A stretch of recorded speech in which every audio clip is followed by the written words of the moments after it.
నెలల పాటు ఆరోగ్యం బాగలేక, మేము చూపించుకోలేక, అది గుర్తొచ్చింది నాకు.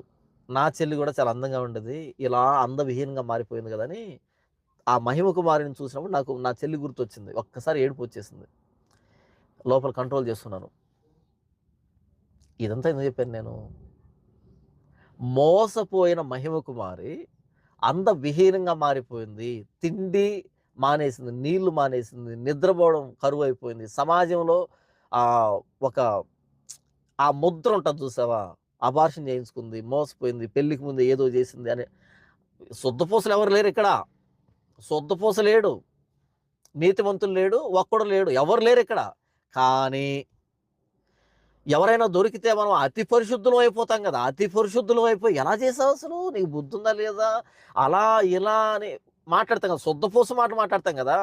అతి పరిశుద్ధులం అయిపోతాం గదా! ఎక్కలేని పరిశుద్ధత వచ్చేస్తది. కానీ మన ఇంట్లో మనం చేసిన దరిద్రాలన్నీ, మన ఇంట్లో వాళ్ళు చేసిన దరిద్రాలన్నీ, మన బంధువులు చేసిన దరిద్రాలన్నీ, మన పిల్లలు చేసిన దరిద్రాలన్నీ అన్నీ కడుపులో పెట్టుకొని ఏం తెలియనట్టు సుద్దపూస లెక్క బయటోడి బిడ్డ కనపడితే గనక, బయటోడి బిడ్డ ఇలా అని తెలిస్తే గనక అందరం వచ్చేస్తాం పెద్ద మనుషులు. వచ్చేసి "ఏమ్మా చర్చికెళ్తున్నావు నీకు బుద్ధి లేదా? జ్ఞానం లేదా? అలా చేస్తావా? ఇలా చేస్తావా?" అని సుద్దపూస కబుర్లు చెప్తాం కదా మనం. అలాంటి దరిద్రులకి, దౌర్భాగ్యులకి నేను చెప్తుందేంటంటే, ఇలాంటి షాలేమ రాజు రెట్టలోంచి పుట్టుకొచ్చిన ఈ ప్రభుకుమార్ అనే పురుగు, ఈ పురుగు పరిచయమైన పుట్టుంచంట ఆ అమ్మాయి బతుకలా తెల్లారింది. అందం పోయింది, ఆరోగ్యం పోయింది, సమాజంలో గౌరవం పోయింది, అంత అవమానం. అలా తయారైంది మహిమ కుమారి.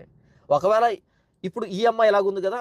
వీడిని చూస్తే వీడు మాత్రం సోషల్ మీడియాలో గంగమ్మకి, గంగాలమ్మకి బలి ఇచ్చేదానికి మేపుతున్న దేవర దున్నపోతే ఎలాగుంటదో అలా తయారయ్యాడు వీడు.